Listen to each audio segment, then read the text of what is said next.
Last but not least for the session, we have Thomas Curry from Audible, who will talk about exciting research jointly with Joe, I think, right? Is it? Yeah. Join me in welcome Thomas. Hooray! Hello, thanks for having me. I should probably start, for those of you who don't know, Audible is an Amazon company. And what we do is essentially get people like Nicole Kidman or Jake Gyllenhaal or Emma Thompson to read stories to you. So you might not have, if you're driving, for example, the time to read a book in the car with you because you should definitely be concentrating on the road. You can just listen as Emma Thompson reads you a story in that moment. And one of the new things that we've started doing is creating a lot of podcasts, which are essentially on-demand radio talk shows and audio documentaries. And that's sort of how we came up with this idea that I am constantly talking about podcasts to the exhaustion of my friends and family. There is not a single situation in which I will not find an opportunity to put a podcast in there, but they're still quite new. Not very many people listen to them. And so the idea that we came up with is, how do you convince people that listening to audio stories are as emotionally compelling and as engaging as perhaps reading a book or watching a film. So this photograph, it's a reporter, his name is Brian Reed. He works for a radio show in the United States called This American Life. He made a series called S-Town, which is just this incredibly beautiful narrative documentary about one man's life. It's won a Peabody Award because it was just so groundbreaking in the way that it innovated in the medium. It's had close to 100 million downloads now, I think. But still, the number of people listening to a series like this is dwarfed by the number of people watching a terrible X-Men film. So the plan was, how do we convince people to start listening to this type of story? And a lot of times, especially in the kind of PR world that I come from, businesses will tend to come up with an idea or concept and then look to science to confirm what it is they're already telling people. And we very much didn't want to do that. It took, as Joe will know, it took quite a lot of convincing to get Amazon to agree to fund a study where we didn't know what the outcome was going to be. And it was a significant risk for us as a business because we spent an awful lot of time and an awful lot of money and agreed that UCL would be able to publish the findings of the research irrespective of the result. And I think, at least I hope, that is quite unusual and something that we would like to see more businesses do as they partner with academia. But I'm getting distracted, so...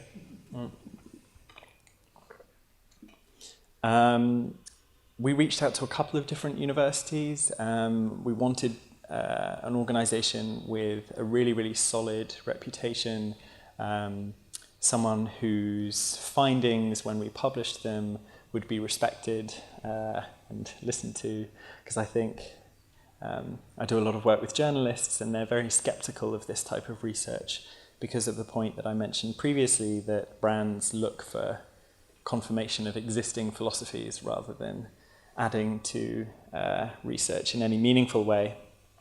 UCL was very different. They actually understood what it is that we wanted to do. They believed us when we told them that we weren't going to try and influence the findings in any way. And they were extremely constructive in helping us shape the study that would answer the questions that we actually wanted to answer, which ultimately led to a project which, at least I hope, both served our needs as a business and also contributed to the field of research more broadly. I'm not quite sure what this image is, but I liked it. It looks like a brain, but I don't think it is a brain. Maybe some sort of jellyfish.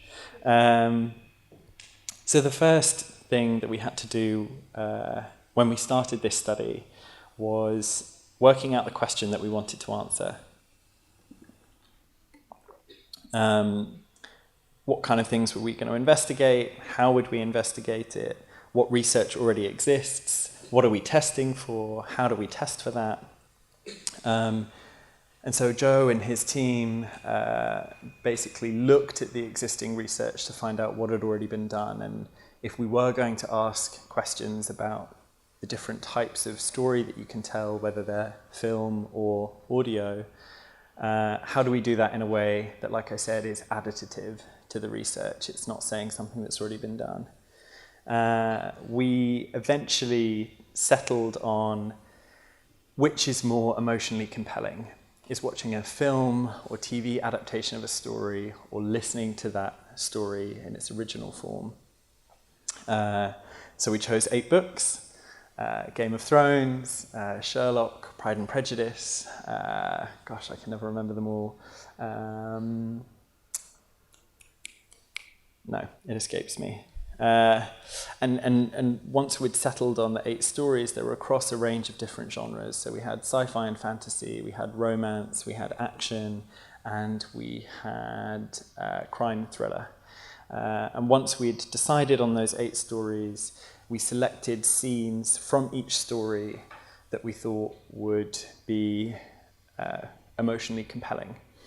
Daniel has already stolen my spoiler joke, but in Game of Thrones we chose Ned Stark being beheaded because that's a very powerful scene in both the audio version of the story and the film and TV adaptation on HBO.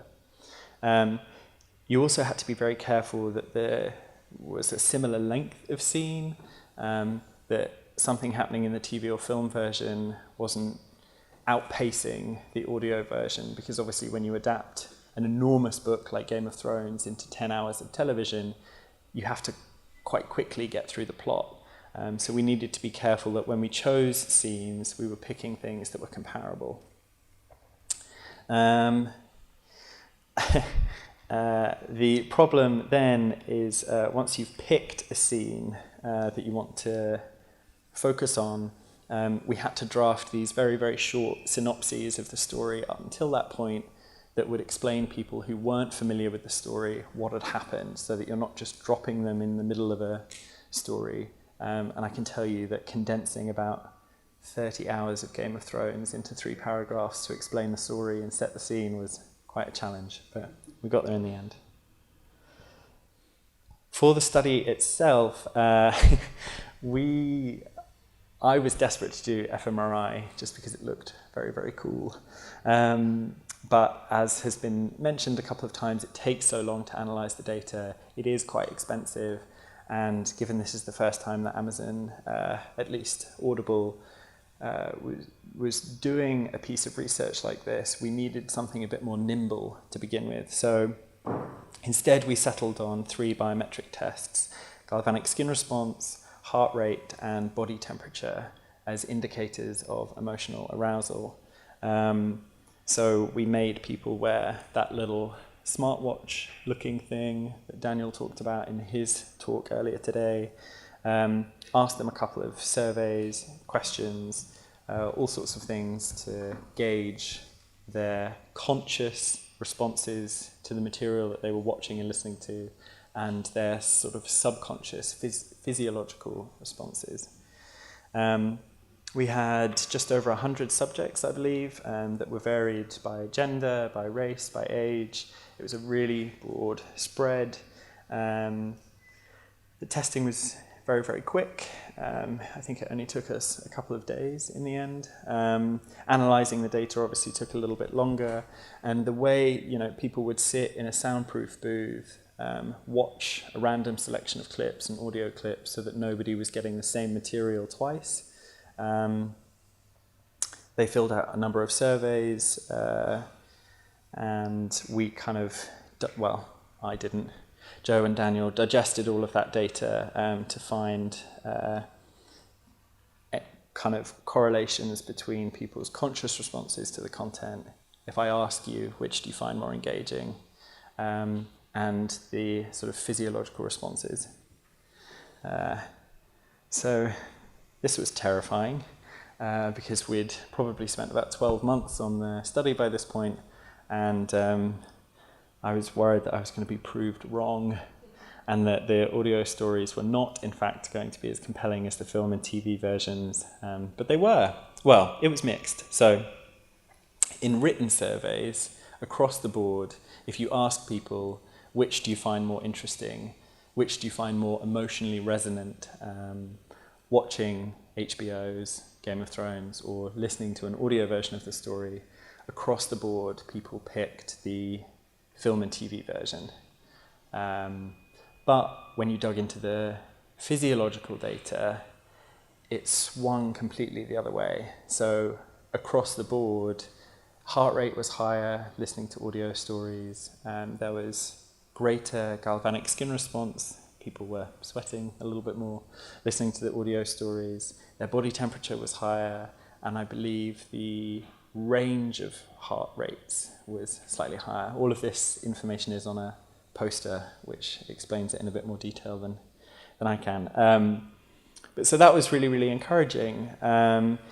And we worried that, well, maybe people's heart rate's a bit high because they're fidgeting around as they're listening to these audio stories, and that's throwing the data off. And we cross-checked against all of that and balanced against all of those possible measures, and it was still, the number of times I made Joe double-check because it was almost too good to believe, but it was a huge relief. And so once we'd found all of that information, we packaged it up, not for marketing materials, at least not yet. We haven't got an application for that for the time being, but what we were really keen to do is announce the story in the UK and international press, and get them to report the findings using, less mercenary than that, but sort of resting a little bit on the prestige and reputation of UCL as a research institution to show that this question that we had asked was being answered in a very robust way. Now, I can't... Here we go. So the findings from the study, which were beautifully illustrated with all sorts of different graphs, and you saw a video kind of illustration of the data a bit earlier in Daniel's presentation. They were published in USA Today, in Forbes, in Wired, in The Guardian, The Observer, The Independent, which are all huge UK publications, the Financial Times. We had findings from the study reported in Germany and Italy, and I believe Japan, just sort of worldwide interest in this study that we had planned with UCL. The findings in full were published on a preprint server called bioRxiv, so that journalists who were interested in digging into the data a little bit more could go online and look transparently at everything that we'd found. And we're currently in the process of submitting the research for peer review, I think I'm right in saying. So it was a huge success for us. We found out something really interesting. We contributed, hopefully, some meaningful research to neuroscience, and we got lots and lots and lots of interest from the media about the story, and in turn lots of interest about Audible and what we were doing and why this type of storytelling, this kind of audio first narratives, are growing in interest in the UK and around the world. So a quick one, because I don't want to go on too long. The stuff that we learnt from this, there's so much more study that we want to do as a result of this initial finding. We kind of know vaguely that people are more emotionally engaged with audio stories than they are with TV and film ones, but we don't yet know why that might be. So if we look to do additional research, that's hopefully what we'll be digging into, what's causing that emotional reaction. And I think one of the main things that we learn is that academics are open to this type of partnership, and that you can produce some incredibly meaningful results. But as a brand, at least, we had to be prepared to take a risk that the results might not show us what we wanted to. We had to be prepared that if the results didn't show what we wanted to, that UCL would still have the right to publish. We had to spend a decent amount of time and a decent amount of financial resource planning the study. But given the results that we had in the media, I think it was hugely worth it. The cut through that we got for that story, the cut through that we got for those findings was because we were prepared to let UCL do what they do best. Yeah, that's it.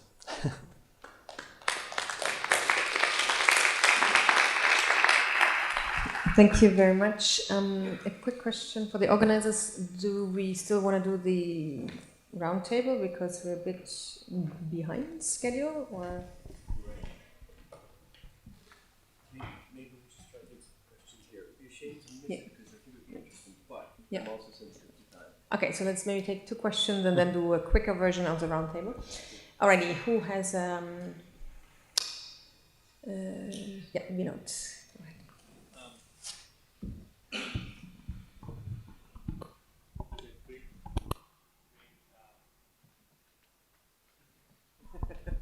ahead. Really great stuff. So one of the things I'm curious about is you do show greater emotional engagement.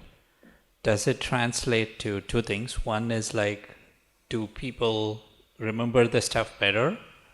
And 2, does it actually still convince people that it's a better thing to do, right? Like when I do it, I may be more emotionally engaged, but are there other impediments that I'm not overcoming to it? Like I think one of the hardest things with something just listening is you don't have a cue, or it's very hard to keep track of things. And if you just miss like a small segment, it may not be that easy to go back. And so I'm just curious whether emotion is really that important with respect to some of the other things that you started off the talk with. Yeah, I think that's an incredibly interesting question, and not something that we addressed specifically in this study, but something that we'd absolutely want to. I think the reason we looked specifically at emotional arousal to begin with is because we were interested particularly in, this is boring marketing speak, but people sort of at the top of the funnel, people that had never tried audio before, and rather than trying to convince them of the practical benefits of this type of storytelling, how do we prove to them first and foremost that this is interesting stuff, that they're going to feel something when they listen to these stories, and then thereafter we can convince them of all of the other benefits of audio, just so long as we do that first and foremost. There was a second part to your question, but I think I've forgotten it. Okay.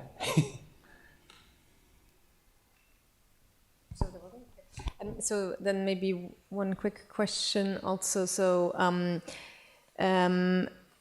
about funding. So how did you raise? So where did the money come from? Did that? I guess this came from Audible/Amazon, right? So that's a quick one to answer. And then could the findings be due to having worked harder, so mentally listening to the audiobook compared when watching TV, which you might think is easier because you have more sensical input? Yes, so if we do progress with further research in this area, that's exactly the question we're going to try and answer. The hypothesis that we have is that because HBO presents a world to you that is perfectly formed, it's a much more passive experience when you receive that content, and that when you're listening to the story, you are the one doing the work to create the characters, to set the scene, to build the sights and smells sort of in your mind, and that is what engages you more with that type of story. That's the hope. Okay, thank you. And then last question. So have you tested whether respondents engaged in different activities simultaneously? We haven't, but again, it's something we really, really would like to. So a lot of people drive when listening to these stories. They're on their commute, they are running or cycling or at the gym, and we don't yet know what impact that has on how people process the story, but it's definitely something we'd like to investigate.